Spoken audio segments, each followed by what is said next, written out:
అసలు singing dancing ఎలాగో అలాగే ఈ మామిడి పండు తినడం కూడా ఒక కళ. ఈ కాలం వాళ్ళు తలకిందులా తపస్సు చేసినా ఈ ఆర్టుని పొందలేరు. ఆ వయసు వాళ్ళందరూ మామిడి పండు తినడంలో ఒక డిగ్రీ పొందాం. అసలు నాలాంటి వాళ్ళు కొంతమంది అయితే డాక్టరేట్లు కూడా పుచ్చుకున్నారు. మ్యాథ్స్ సైన్స్ ఎలాగైతే ఇంపార్టెంటో అలాగే మామిడి పండు తినడం కూడా ఒక సబ్జెక్ట్ ఉండాలండి స్కూల్లో. శుభ్రంగా తొక్కలు తీసుకొని ముక్కలు తరుక్కుని తింటే అది మామిడి పండు తిన్నట్టు కాదు. ఒక మామిడి పండు తింటే పళ్ళ మధ్యలో ఆ పీచు ఇరుక్కుని చావాలి. మా అమ్మాయిని చూస్తూ ఉంటే నాకు అప్పుడప్పుడు భయం వేస్తూ ఉంటుంది. ఎందుకంటే ఈ తర్వాత తరాల వాళ్ళు టెంక తినడం ఇష్టపడట్లేదండి. అన్నం తిన్నాక మామిడి పండు పెడితే క్యాలరీలు ఎక్కువ ఉన్నాయని వదిలేస్తోంది.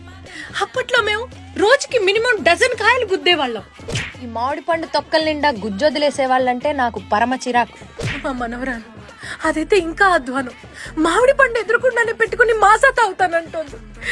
ఆ కష్టం పగవాడికి కూడా రాకూడదు. అసలు ఒక టెంక తింటే టెంకకే డౌట్ రావాలి, నేను టెంకనా నిర్మలమ్మ గారి తలకైనా అని. అది ఆర్ట్ అంటే. ఆర్టిస్ట్లకు బొత్తిగా గౌరవం లేకుండా పోయింది. అసలు 20 రూపాయలు పెట్టే మామిడి పండు కొంటే 120 రూపాయల గుజ్జు లాగాలి అందులో.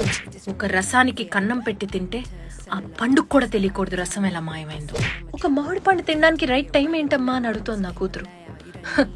పొద్దున్న మధ్యాహ్నం సాయంత్రం రాత్రి అర్ధరాత్రి ఎప్పుడు పడితే అప్పుడు తినాలమ్మా అని చెప్పాను. ఆ రోజులే వేరు. సమ్మర్ లో ఎండలు వస్తాయన్న భయం కన్నా మామిడి పండు తినొచ్చన్న ఆనందమే ఎక్కువ ఉండేది మాకు. బహుశా ఈ కళ మా తరంతోనే అంతరించిపోతుందేమో.